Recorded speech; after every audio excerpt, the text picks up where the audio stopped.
trusting God in troubled waters. Now, when we talk about waters or tubig sa Tagalog, ay isa po sa mga nagpapaalala lagi sa akin ay ah, yung mga pool, yung mga swimming pool, yung dagat. And there are times na napapatanong ka sa isip mo pagka nakakita ka ng tubig, kaya ko ba itong langoyin? Parang ang sarap tumalon, di ba? Lalo na pagka yung time sa summer, kasi ngayon medyo tag-ulan na. Pero may mga iba gustong-gusto pa rin, parang nakakakita ng mga resort, ay talagang medyo may gigil pa, no? Na talagang gustong-gusto lumangoy. But there are times na delikadong lumangoy, mapapatanong ka rin sa sarili mo, kaya ko ba lumangoy sa lugar na to? Or kung hindi ka marunong lumangoy, makalalangoy ba ako or makasusurvive ako kung ako'y makapasok sa isang bahagi ng tubig na to or pool na ito. And marami sa atin takot sa malalim. Hindi po normal sa isang tao na gugustuhin niya malalim kasi hindi lahat ng tao, even if marunong siya lumangoy, ay kaya niya sa malalim na tubig. And there are times in our lives na mapupunta po tayo sa mga lugar kung saan may troubled waters or malalim, medyo kukumuyos na tubig na maaaring maging dahilan para tayo mailagay sa delikadong sitwasyon sa ating buhay. And para mas maunawaan natin salita ng ating Panginoon, let us check Psalm 91, 1-2 in the New King James Version. It says to us, "He who dwells in the secret place of the Most High shall abide under the shadow of the Almighty. I will say of the Lord, He is my refuge and my fortress, my God, in Him I will trust." Now, this psalm is really nice kasi dito talagang pinapakita yung kapangyarihan ng ating Panginoon, yung kanyang proteksyon sa ating lahat. And talagang sinasabi dito na ang ating tanggulan, ang ating takbuhan, ang ating Lord. Pero may kakibat to. In Him I will trust. Can we trust the Lord? Can we trust God when we are in a situation, when we are in trouble? There are times in our lives na hindi natin makontrol yung sitwasyon. May mga problema, may mga pinagdaraanan tayo, mga challenges, maybe sometimes a tragedy or a form of problem na hindi natin ma-resolve, and it requires yung help, it requires yung tremendous resolution. And without that help, without that, kumbaga yung sabi nila sa Tagalog yung ayuda, ay hindi tayo makakasurvive. But we need to trust. We need to have faith to be able to be saved from that very situation that we are in. Gantong-ganto po yung nangyari kay Pedro, kay Peter. Nung siya po ay nakita niya si the Lord Jesus Christ naglalakad sa tubig. So, of course, di ba nakita mo yung iyong Lord ay naglalakad doon. Siyempre nakamamangha yun sa sino mang disipulo. Bilang isang believer, lalo na kung siguro kung panahon natin, nakita natin si Jesus Christ naglalakad sa tubig, maaaring nagtakbuhan na yung mga tao kasi hindi sila sanay doon, di ba? At yung mga iba, ganun din yung naisip. Akala nila kung ano yung nakikita nila. Pero si Pedro po, nung nakita niya ang ating Panginoon, sabi niya, pwede ba akong pumunta dyan? Pwede ba akong sumama sa iyo? Kasi nakita niya nalalakad sa tubig which is impossible, di ba? That's impossible. It's beyond, it goes above the physics of our nature. Kumbaga, pag nasa tubig ka, lulubog ka. That's the basic of it. Diba? That's the science behind it. When you go to water, you will sink. And ito po si Peter, nang pinapunta siya ng Panginoon, ay sabi niya, sige, lumabas ka dyan bumaba ka dyan sa bangka, sumama ka sa akin. At kung si Peter, siyempre nagulat siya because he was looking at our Lord Jesus Christ. Nakatingin siya sa ating Panginoon. At siya ngayon nakatungtong sa tubig. But the very moment na napatingin siya sa tubig, hindi na sa Panginoon, hindi na sa mata ng ating Panginoon Diyos, napatingin na siya sa tubig, pagtingin niya, naku, may tubig pala dito. Merong dito malalim na tubig. Nalulunod ako, Lord, kasi dahan-dahan na siya bumababa. Lord, save me, nalulunod ako. You see, in that very situation, he believed in the Lord. He believed in Jesus Christ's power. Naniniwala siya sa power, sa kapangyarihan ng ating Panginoon. But he failed to trust Him in that very situation kung saan kasama niya na ating Panginoon. Nasa harap niya, nasa tabi niya. Pero nakita niya kasi yung tubig. Diba? What is the secret behind it? He forgot to trust the Lord. He has forgotten to give his faith to the Lord God during that moment in his life. Mapatingin siya sa problema. Di ba? Normal sa ating mga tao ganyan. Pag may problema, pag may trahedya, may trouble, pag may bagay tayo hindi natin kaya ipaliwanag at nandyan na, di ba? Para siyang baha paparating. Kakabahan ka na, nagpapanik. That's the first sign ng isang tao na nagre-responde sa isang sitwasyon. At ito po yung nangyari kay Pedro. Di ba? So, the secret back in that situation is kailangan po natin tumingin sa ating Panginoon. We have to trust Him because we have to trust Him in troubled waters. There's a reason why God is allowing us to go through the troubled waters. Normally, hindi natin hinahanap yun. Sabi, sino ba yung gusto maghanap kapatid ng problema? Di ba wala? Wala sa sino man sa atin na naghahanap ng problem. But we encounter problems here and then. Di ba? Kahit saan tayo pumunta, meron mangyayari. Madalas hindi outside pa sa ating kakayanan. Yung hindi natin kaya resolbahin. And at this moment, ang sinasabi ng ating Panginoon, we should trust Him. We should believe in Him. Kasi nung nag-trust po si Pedro, imbes na malunod siya, nailigtas siya ng ating Panginoon. Kasi naniwala siya. Why did you doubt? Bakit nawalan ka ng tiwala, Pedro? Sabi ng ating Panginoong Hesus kay Pedro. Why did you doubt, Peter? Diba? Will you trust the author of our tomorrow? Kapatid, may mga mangyayari sa buhay natin sometimes, o maybe may mga nangyari na it makes us think na wala ng future, na wala ng bukas. We failed here, we failed there. Pero sino ang author? Sino ang may likha, may akda ng ating kinabukasan? Hindi po tayo, kapatid. We will go through that pathway papunta sa ating kinabukasan. Pero ang nag-aakda po, ang nagsusulat ng ating kinabukasan, ang ating Panginoon. Kung tayo po'y susunod sa Kanya, kung tayo po'y magtitiwala sa Kanya, kung tayo po'y mananampalataya sa Kanya, tutulungan po niya tayo, sasamahan niya tayo na marating natin yung tamang daan. Yung perfect plan niya para sa atin. Meron siyang plano sa bawat isa sa atin na ating Panginoon. But we have to trust Him. Can you trust the author of your tomorrow, kapatid? Can we trust the author of our tomorrow? Especially when we are in troubled waters. So yung focus point na binigay sa atin, number 1 ng Panginoon ay, when you lose that strength, sing to God. I interpret it in a different way. When you lose that refuge, sing to God. Kapag dumarating sa punto ng buhay natin na yung mga sinasandalan mo, yung kinakapitan mo, ay nawawala na, nangihina na, naglalaho na. Imbis na magpanik ka, kapatid, magtiwala ka sa Diyos, kumanta ka, purihin mo siya. That's the meaning of it. Praise Him. Worship Him.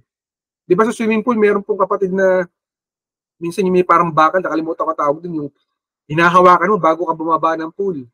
Di ba? Paano kung hinahawakan mo yun, bigla po siya nabalik. Malalim yung iyong tinutungtungan. Di ba? Narating na sa punto na parang panghihinaan ka ng kalooban, kakayanin ko ba ito, makakasurvive ba ako? But the Lord is teaching us to sing, to worship Him, to praise Him. In troubled waters, pag nasa troubled waters ka, kapatid, kapag nasa tubig ka na pwede kang malunod, di ba? Mapahamak, ay i-apply mo ito, kapatid. Isaiah 12:2 in the NASB version, it says, "Behold, God is my salvation. I will trust and not be afraid. For the Lord God is my strength and song, and He has become my salvation." So dito, pinapakita sa atin ng ating Panginoon, ang kaligtasan natin ng ating Diyos. But we have to trust Him. Kailangan natin magtiwala sa Kanya at huwag matakot. Huwag tayong matakot, kapatid.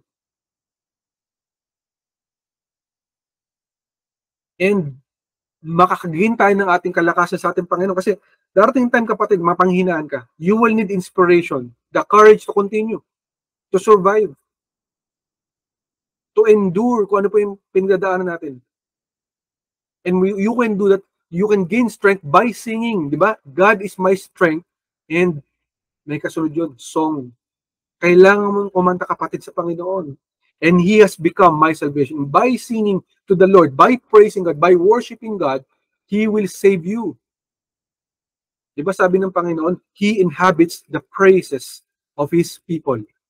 Ang ating Panginoon Diyos, siya po'y naninirahan, siya po'y nananangan, siya po'y nananahan sa ating pagpupuri. Kapag ikay nagpupuri sa ating Panginoon, yan po ang kanyang gagawin. Siya po'y sasama sa atin. Siya po'y suma sa atin, sa ating buhay. So kapag natatakot tayo, ang hirap ng pinagdadaanan natin, hindi natin mapaliwanag, what we need to do is sing. And that was what Paul and Silas did. Si Pablo, no? Kasama po dito sa Silas, sila po itakulong for something na hindi naman nila ginawa. Wala silang ginawang kasalanan, pero kinulong sila dahil sa paghahayag ng salita ng ating Panginoon. And during that time, nung kinulong sila, wala silang kalaban-laban. I believe na niligyan pa ng kahoy ang kanilang mga kamay, kadena at kahoy, para sila po hindi makagalaw. So imagine nyo na nandun ka sa may kulungan, nasa preso ka, hindi ka nakakulong.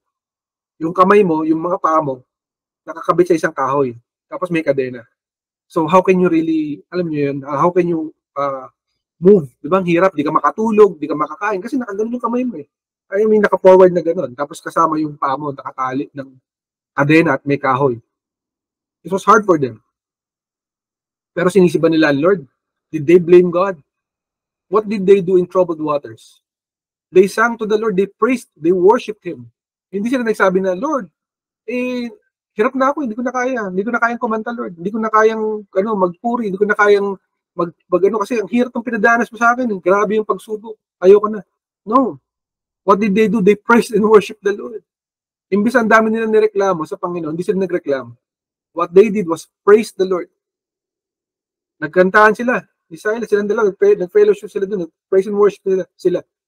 Habang nagpapalakpakan sila, nagkakantahan, ay bigla pong lumindol. Isa pong napakalakas na lindol. So sobrang lakas, ay nawasak po yung kulungan. Tatanggal yung kanilang mga kadena. No? Nagkasira-sira po yung kulungan. See? From nothing, God made something. It was impossible, but God made a way for them para sila po maligtas sa kanilang situation. So, their strength, they got it from God, and they sang. They praised God, and then it became their salvation from the Lord. Yun yung secret, kapatid. Matinding problema, purihin mo ang Panginoon. Lord, I do not understand this, but I am worshiping you today. Knowing, Lord, na mahal mo ako. Hindi mo ako iiwan, hindi pababayaan. Sa iyo po ako sasandalogan. I believe in you. I trust you. Send your earthquake of answers to my situation. Shake this situation. Shake this problem, oh God. And I believe, Lord, that I will be saved from this very problem. Ganun po ang gawin natin, kapatid. When you are in troubled waters. Focus point number 2.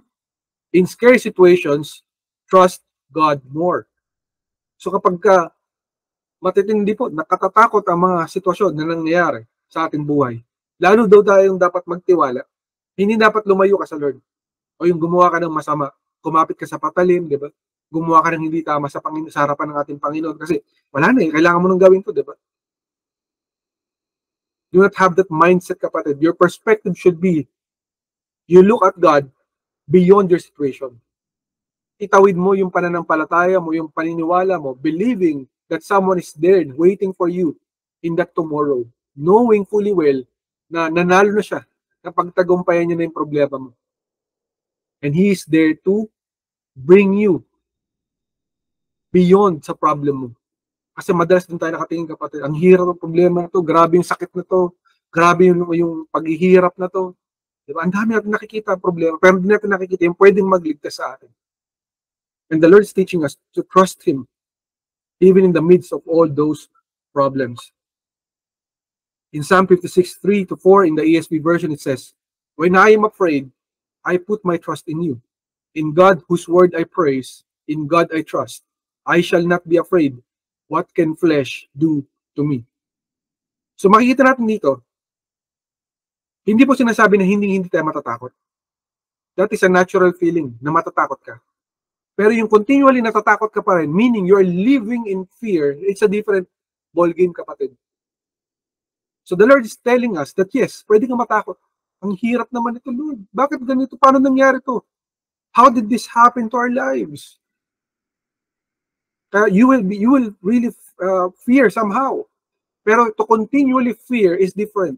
So sinasabi ng Lord, huwag ka magpatuloy sa takot. Trust me. I got this. Ako, ganyan po ako sa Panginoon. When I'm in trouble, ang narinig ko lagi sa Panginoon na sinasabi niya sa akin, I got this. I told you I got this. You tell yourself, kapatid, God's got your situation, kapatid. So do not be afraid. Because alam ng Lord yung susunod na kabanata. Hindi pa natin nakikita. Pero alam na ng Lord yung mangyayari bukas, makalawa. No? Just like with Daniel, si Prophet Daniel sa Bible, ay he never knew kung ano mangyayari bukas. Kasi wala po siyang ginawa kundi maglingkod sa Panginoon. He was advising the kings and he was a prayerful person as a prophet. Wala siyang ginawa kundi magdasal. Eh may mga tao na inggit po sa kanya. Because God blessed him. Huwag po tayo magtataka pag may mga blessing ng Panginoon sa buhay natin, may mga mainggit. So may mga nainggit sa kanya. Sa mga nainggit, those who envied Daniel, they wanted him dead. Gusto nila mawala siya sa eksena. Para sila maghari. And during that time, gumawa po sila ng bogus na batas. Sa bogus na batas na to, sino ang hindi man sasamba o susunod sa hari within this, I believe it was a few weeks, kapag hindi kayo sumamba sa hari na to, sa kanyang statwa, ay mamamatay kayo, ipapakain kayo sa leon. So, the king, not knowing, kasi best friend niya po si Daniel, dahil advisor niya si Daniel as a prophet, pinirmahan niya kasi wala siyang kaalam-alam. Yung pala ay, isa pala itong patibong, bitag, or trap na ginawa ng kaaway para patayin si Daniel. Pero the Lord has a different plan. Nakita na natin. Iba po ang plano ng Panginoon because Daniel trusted the Lord. Nagtiwala siya sa ating Panginoon despite the very situation. Kasi wala na magawa hari. So, di ba, siguro narinig nyo na yung utos ng hari hindi na mababali. Yun na yun eh. Nasabi na yung utos, hindi na mababali. So, kahit masama yung pakaramdam, masama yung loob ng hari, he was coerced. Kumbaga napilitan siya na ipatapon si Daniel sa mga leon. Kaya sabi niya, kinabukasan kasi natatakot siya kung napatay ba si Daniel ng mga lions. Daniel, iniligtas ka ba ng iyong Diyos? Iniwan ka ba niya o pinabayaan ka niya o niligtas ka niya, Daniel? I want to know. And lo and behold, tapos si Daniel, mahal na hari, wag po kayong mag-alala. Iniligtas po ako ng aking Panginoon at itinikom niya ang bibig ng mga leon. Isinerado niya ang bibig ng mga leon. Why? Because even if nakakatakot yung mga leon, Daniel trusted the Lord in troubled waters. Hindi niya hinanap yun. Pinagtulungan siya. Di ba minsan nangyayari yan sa trabaho, sa eskwelahan, minsan sa pamilya, minsan sa mga kamag-anak, minsan sa mga kaibigan. Anywhere, pwede tayong mapagtulungan. May mga tao nagbibintang ng mga bagay na hindi tama o pwede tayong lokohin. Pwede tayong ma-scam, ma-swindle. O pwedeng may taong gumawa ng masama sa atin, therefore nasaktan tayo or na-hospital tayo. Diba? But the thing is, hindi sinisi ni Daniel si Lord. Kasi during that time, naglilingkod siya. What did he do? Diba? Lumapit siya sa Panginoon, nag-pray siya. And si Lord ang bahala. Ganun po nangyari, kapatid. When you are in troubled waters, kapatid, what you need to do is seek the Lord. Hanapin mo ang Panginoon. Tumawag ka sa Kanya, manalangin ka sa Kanya, seek Him, and you will find Him. And whatever is immovable na problema, God will move it. Whatever is unbreakable trouble, God will break it for you. That's His promise. Kasi sinasabi niya, put your trust in me. Ibigay mo sa akin yung tiwala mo. Mahalaga sa Panginoon ng tiwala, kapatid. Kaya sinasabi ng Lord, di ba? The life of a believer is different from others. Kasi why? Tinuturuan tayo ng Lord na magtiwala sa Diyos na hindi mo nakikita. But may mga tao na nagsasabi, kaya gusto ko makita yung aking pinagdadasalan. Remember Moses, di ba? Yun yung gusto ng mga tao. Gusto nila may nakikita sila. Kaya nagawa sila ng rebulto, na ginto, para sambahin nila kasi hindi nila makita ang Diyos. But the Lord is teaching us to trust Him na hindi, sa Diyos na hindi natin nakikita. It is about trust.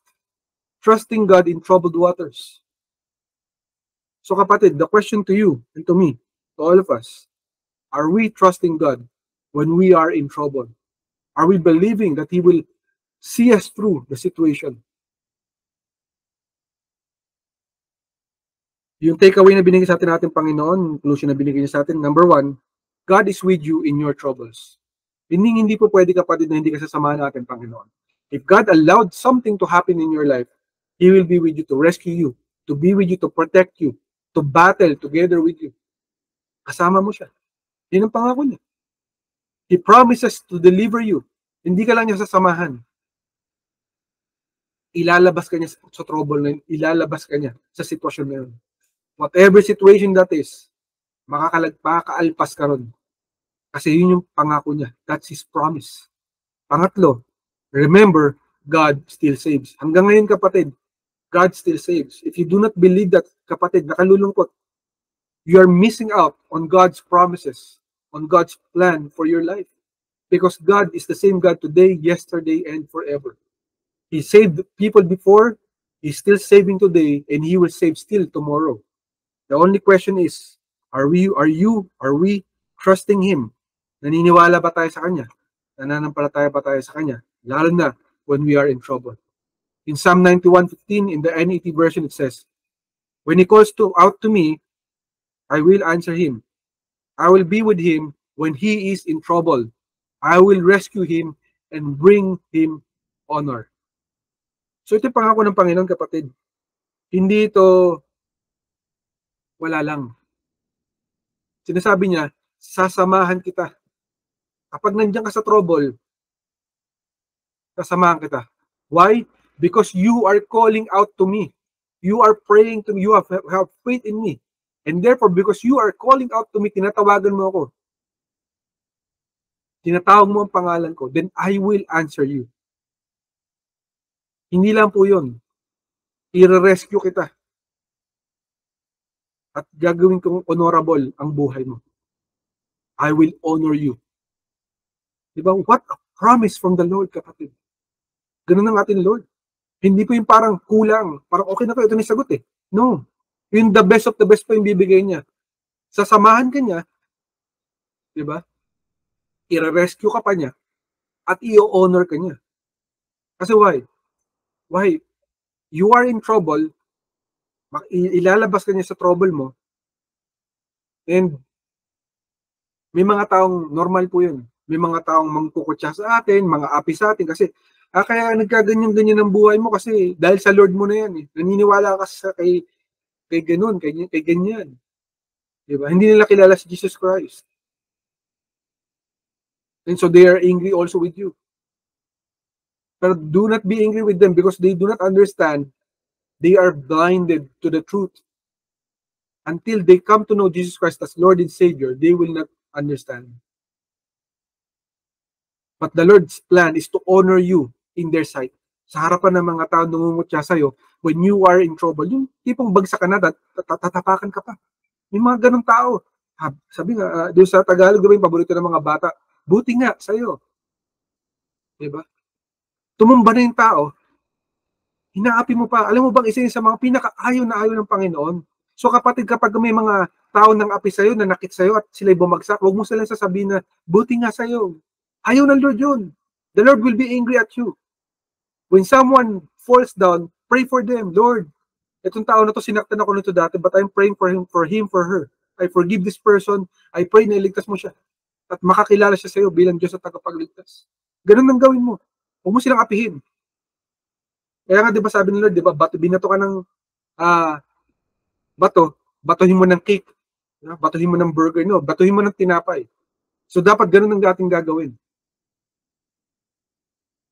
Because God did it for us. When we were not trustworthy, when we are not worthy enough sa harapan niya, anong ginawa niya? Niligtas niya tayo. Kahit hindi tayo karapat dapat.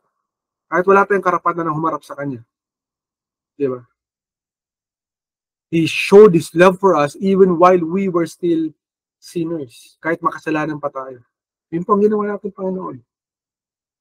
So in the verse in Psalm 91:14-15 in the New King James Version, it's actually a continuation. Because He has set His love upon me, therefore I will deliver him. I will set him up on high because he has known my name. He shall call upon me and I will answer him.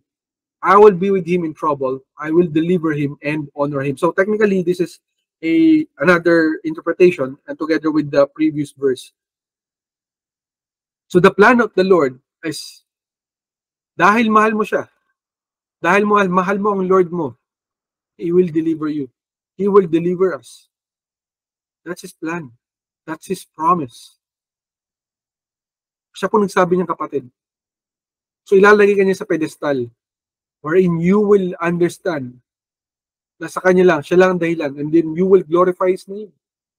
Yung hindi mo mapaliwanag, paano nangyari ito? Ano ko nakaligtas dito? Diba? Lord lang gumawa nun. I can never count how many times na nasa pagkakataon ako na imposible, pero niligtas ako ng Lord. May mga time na nagkulang ako, may nagkamali ako, may time na may ginawang mali sa akin. But time and time again, because I trusted the Lord, He was the one who saved me. I knew it. And you will know it, kapatid, sa buhay mo. There are times, kapatid, na may mga mangyayari, hindi mo mapapaliwanag. Alam mo, sa sarili mong puso at isipan, na Lord lang ang gumawa nun, hindi ikaw. Last verse na binigay ng Lord, in Psalm 91:16 in the WEB version, says, I will satisfy him with long life and show him my salvation. I will satisfy him with long life and show him my salvation. So ito yung pinaka-ultimate na pangako ng Panginoon. Hindi yung sinabi na sasamahan ka lang niya sa troubles mo. Hindi niya sinasabi na i-deliver ka lang niya at He will bring honor to your name. No. That's not enough for the Lord. Ilista mo na to, kapatid, sa buhay mo. If you are one of those people na nagtitiwala sa Lord at mahal na mahal mo siya, kapatid, masigit ang pagmamahal niya sa iyo, sa atin. Therefore, He will satisfy you with long life. Satisfy long life.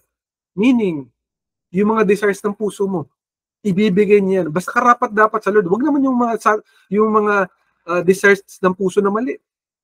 Parang ang desire ko mali po lahat ng masasama sa tabi ko, sa mga kapitbahay ko. Hindi ganoon. Hindi yung kalooban ng Panginoon. Ang kalooban ng Panginoon is bigay the best para sa iyo. Na magiging masaya ka. Yung ngiti mo, hindi lang sa labi, hindi lang sa tenga, lagpas pa. Na pag dumating, hindi mo mapaliwanag, tuwang-tuwa ka. At layunin niya na bigyan ka ng mahabang buhay. Kaya ang kaaway, si Satan, his plan is to destroy us, to take us out early. Para pag nawala tayo sa mundo na to, hindi natin mapupulfill yung plans ng Panginoon para sa buhay natin. Pero Lord, His plan is to give us a long life. That's His plan. At ano po yun? And show Him my salvation. His brand of salvation. Kapatid, may brand ng salvation ng ating Panginoon. Alam mo na pag nagligtas sa iyong Panginoon, siya lamang yun. Siya lang ang pwedeng gumawa nun. Tatak niya yun. So that you will glorify His name. Kaya sinasabi ko sa iyo, kapatid, when blessings come upon your life, pag may mga himala, may mga blessing, may mga favor na nakuha ka sa Panginoon, huwag mong itatago ang testimony. Maraming tao ganyan. Kapag may dumating na magandang bagay sa buhay, itatago nila. Do not hide the testimony. Speak it out. Because pag tinago mo ang testimony mo para sa Panginoon, ano po nangyayari? You are glorifying yourself. Because people will think, and you also might think, na ikaw ang dahilan kaya nakaligtas ka rin. But if you will testify of God's greatness, of God's glory, of God's grace, then you are giving glory to Him, not to yourself. And that's what God requires. And therefore, He will show you His salvation. Yung brand ng kaligtasan niya. Yung tipong, alam mo na, ay, kung wala ang Lord dun, siguro wala na ako dito sa mundo na to. Diba? Kung hindi ito nangyari, siguro baka wala na kami pagkain bukas. Kung hindi ito ginawa ng Lord, baka hindi ito mangyayari. So many miracles, signs, and wonders that God can do because He owns every signs, wonders, and miracles. He owns our tomorrow. He owns our yesterday. He owns our forever. So why will we not trust Him? Trust God in times of our troubles. When we are in troubled waters. Tandaan natin, kasama natin siya kahit saan tayo pupunta. He is the fourth man in the fire, just like with Shadrach, Meshach, and Abednego. When they were in trouble, sabi nila, ano pang sabihin nyo, hindi kami sasamba sa Diyos-Diyosan. Kung kami man naman pahamak, alam namin na ililigtas kami namin, Lord. Pero kung hindi kami ligtas ng Lord, hindi pa rin kami sasamba sa mali. So what did they do? They trusted God. And pagdating nila doon, nandun si Jesus Christ. This is Old Testament, kapatid. When you see the word angel of God, sa Bible, the angel of God, that's Jesus Christ. Marami pong hindi nakakaalam niyang kapatid. Because Jesus Christ is God. He was in the Old Testament before everything, di ba? In John 1:1, in the beginning. Di ba? Nandun ang Panginoon. The beginning, the Word was with God, and the Word was God. So, in the beginning was the Word, and the Word was God, and the Word was with God. So, technically, nandun ang Panginoong Jesus sa simula pa ng lahat. Hindi po siya dumating nung pinako lamang siya, tapos nakapako pa rin siya. Maraming tao naniniwala nakapako pa rin siya. No, kapatid, He is risen from the dead. Tapos na ang trabaho niya. Hindi po patay ang Diyos pagka certain dates. Wala pong ganon. He is alive forevermore. Ganon po ang ating Panginoon na dinidescribe natin. So, Jesus Christ was with Shadrach, Meshach, and Abednego in the fire. Kasama nila the fourth man in the fire. So, kapatid, you might be in the fire in your situation today. Do not worry. God is with you. What you need to do is trust Him. Sing to Him. Trust Him more. Yes, you can be scared, but don't be continually scared. Do not live in fear, but live in victory because we are more than conquerors in Christ Jesus our Lord. Paano natin siya mapagtitiwalaan? He already did it in the cross eh. Ginawa niya na yung sa cross ng Kalbaryo, niligtas niya na tayo. Bakit hindi niya tayo liligtas ngayon? Ginawa niya na yun noon, kapatid. And God never ever fails. Never been defeated. Never pa natalo ang ating Diyos. Ano pong laban ng natalo siya? Wala pa. So we can trust Him, knowing fully well that He is a victorious Jesus Christ, a victorious God.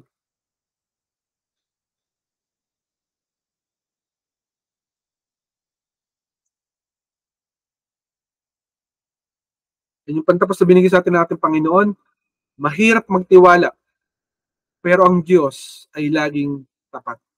Tandaan natin, there are times that it's so hard for us to believe na may gagawin ng Lord. But you have to know and understand the character of your God.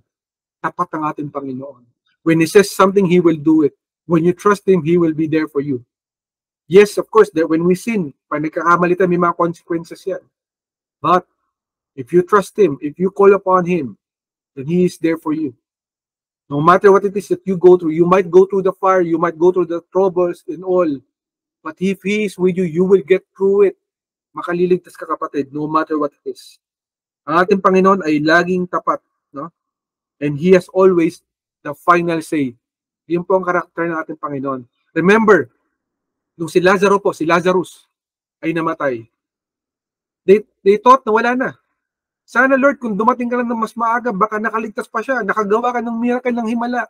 Because 3 days, kapatid, sa Israelite tradition, kapag ang patay po ay namatay na within 3 days, declared as dead na po yun. Wala na pong pag-asa makabalik pa. Para sa kanila, ganun kanilang tradition.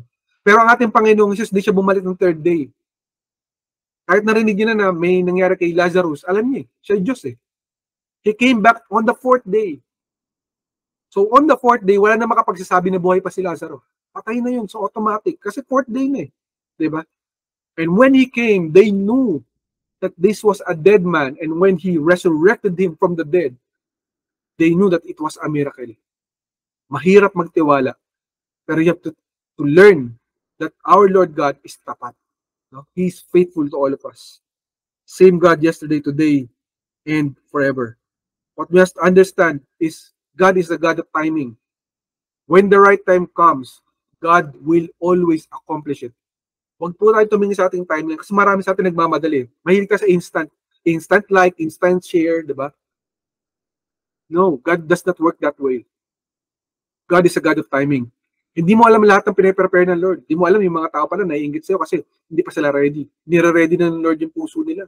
Pati ikaw. Kasi pagka binigay na sa'yo yung biyaya, baka ubusin mo 1 day lang. 1 day millionaire ka na. Diba? Maraming ganun. Nabigay na, inubos na within 1 day, tapos bukas wala, nangungutang kasi wala ng pera. Dapat hindi po tayo ganun. And the Lord knows it. When to prepare us, when to give us the best. He knows what's best for us, kapatid. What's best for you and me. So never doubt God's timing. When you are in trouble, what you need to do is be ready. Be ready, kapatid.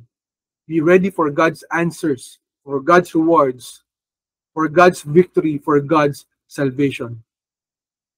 Trust Him, kapatid. Trust in God in troubled waters. Hindi ka bibigoy ng ating Panginoon. Yan ang karakter. God bless you, kapatid. Yan po ang mensahe ng ating Panginoon na buhay. Salamat sa kanyang mensahe na binigay sa ating lahat. And kapatid, maybe this is the first time that you are listening to this broadcast and you might not know me, you might not know Ancient Doors Church, and maybe baka hindi mo pa kilala ang ating Panginoong Jesus. Kapatid, dito sa mundo na to, we have a destination. And destination na hindi natin maiwasan. That is death. One way or another, all of us will die one day. Ang limit ng buhay natin probably 100 or less pa, or more, depende. Meaning, kapag tayo nawala sa mundo na to, wala na tayong control. At pag tayo nawala sa mundo na to, dalawa lang ang pupuntahan natin. Either impyerno, or hell, or langit, or heaven. Hindi tayo makakapili. Now, for sure, you will never want to go to hell one day. You will always want to go to heaven one day. If you want to be assured na makarating ka sa langit one day, there is a way para makarating doon, kapatid. Because Jesus Christ died for you and me on the cross. Imbis na tayo mapupunta sa impyerno dahil sa ating mga kasalanan, ay binigay niya ang buhay niya bilang ultimate sacrifice.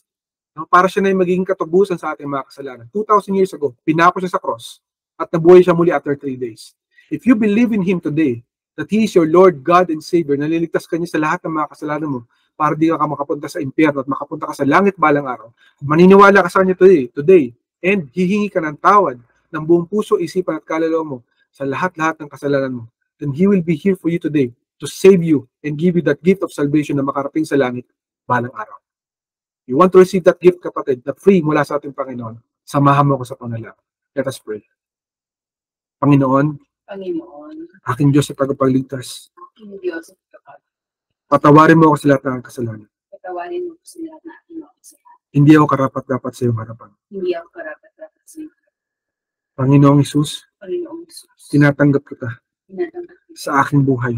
sa aking buhay. Pumasok ka sa aking puso. Pumasok ka sa aking puso. Salamat, Panginoon, Salamat, Panginoon, sa buhay na walang hanggan sa buhay na na regalo mo. regalo. Salamat, Lord, Salamat, makakasama kita balang araw makasama kita pala sa langit. sa lahat. Habang nandito ako sa lupa, Habang nandito ako sa iyo, tulungan mo akong maging mabuti tulungan mo akong maging mabuti sa pamamagitan ng Espiritu Santo. sa pamamagitan ng Espiritu Santo. Ikaw na ang Panginoon ng aking buhay. Ikaw na ang Panginoon. Tinatanggap kita Tinatanggap kita ng buong puso, ng buong puso, isip, isip, at kaluluwa. at kaluluwa. Salamat, Lord, Salamat sa buhay na binigay mo sa buhay na binigay sa krus ng Kalbaryo. sa puso ng Pag-aari mo na ako. pag-aaral. Ito ang aking panalangin Ito ang aking panalangin. sa pangalan ni Jesus. Amen, amen, at amen. Amen. If you pray that prayer, kapatid, congratulations sa iyo.